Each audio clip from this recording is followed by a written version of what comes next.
Hi guys, Hollow here, and welcome to my first long-form chess video. All the other chess videos that I posted were shorts, which you should all check out, even though they're like a couple months old or a year old. Um, this might be the most prettiest game I've ever played in a long time. This might just well be my immortal game. And you can see here, 9.71% accuracy, 3 brilliant moves, and a pretty solid game rating. A nearly perfectly played. Wait, can I get it up? Hello? Hello? Hello? Hello? 99.6% accuracy middle game.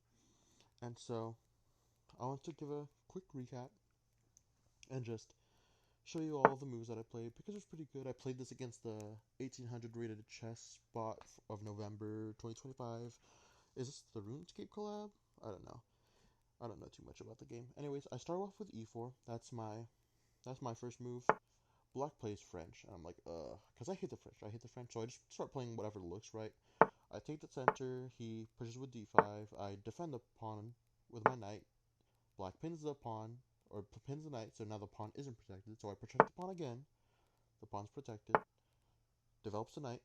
I develop the knight to protect the pawn that isn't really protected, and yeah. Takes. And I can't take with the knight because that would be illegal because it's pinned. So I took with the bishop because that's why I put the bishop there. And now Black starts making a bunch of opening mistakes. Black plays f5 to attack the bishop. And here I take a pause and I'm like, I'm pretty sure I'm better here. Takes the knight, takes. Look at Black's pawn structure. It's egregious. The A pawn is isolated. The C pawns are doubled and isolated. The E pawn is a backwards pawn. It's so hard to push that pawn. And so I castle, and I'm doing pretty well here. Black makes another mistake, and I'm like, I feel it in my bones. I'm like, that's not good.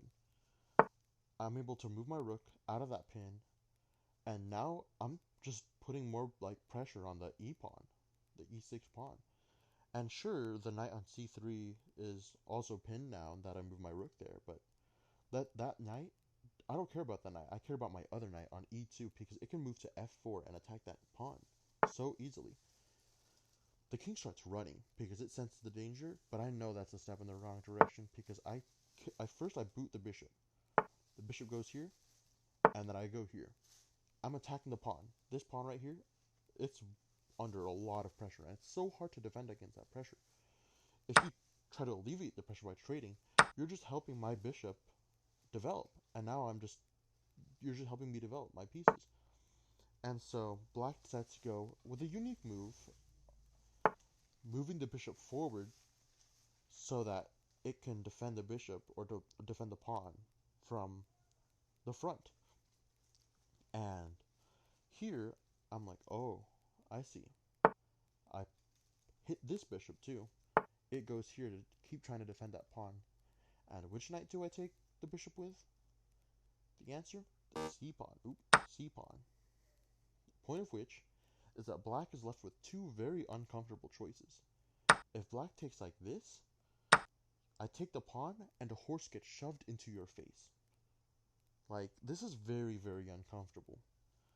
Like, the computer says plus 5.6. And so, instead of that, Black goes with the other pawn, which opens the E file for my rook. Now, to those of you who might not be familiar with the significance of this move, or the fact that my E file is open for me, won me the game. This single-handedly won me the game. And I will illustrate that to you if you don't see it. Queen to d3, the point of which is obvious. I'm attacking the pawn right here.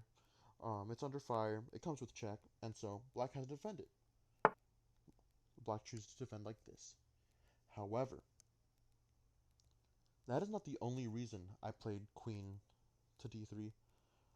I'm not only threatening f5, I'm threatening b5. And that's where I play the first brilliant move of three, keep that in mind. Knight takes e5. Look at that move. And I'll explain it to you. First, this move comes with tempo. You're attacking the black queen, so if black ignores it, I win the queen. So black has to do something about this move. Black cannot take. taking loses black probably on the spot. Because after here, if the king moves after this check, right? Because this check is so deadly. If black goes here, I play this move, and suddenly black has to sacrifice the queen just to survive, and then I'm probably gonna take everything else too. And if after this move black chooses to go up, the game ends faster with checkmate in 1. And finally, after the queen check, if black chooses to block, I bring my queen up.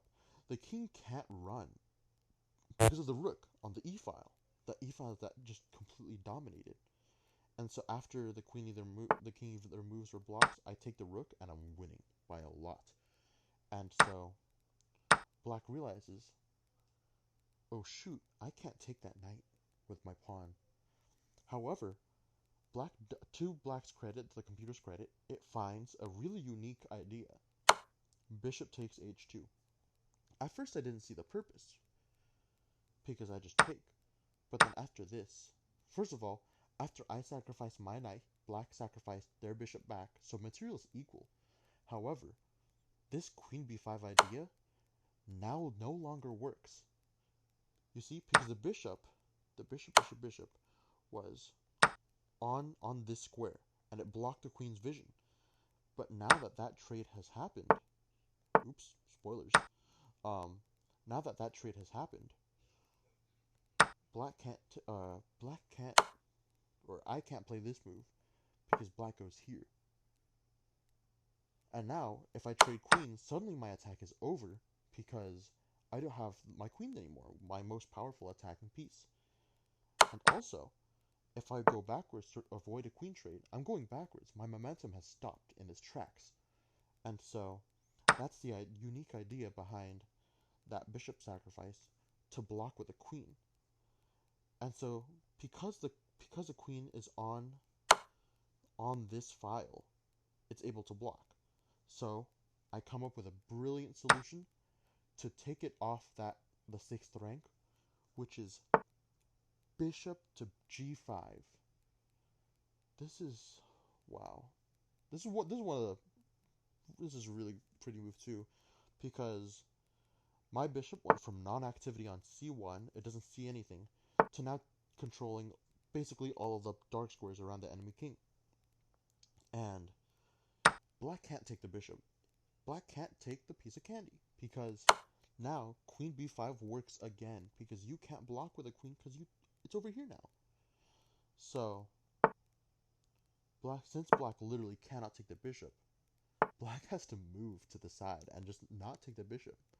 Just tiptoe around the bishop. And now I play my 3rd brilliant move of the game.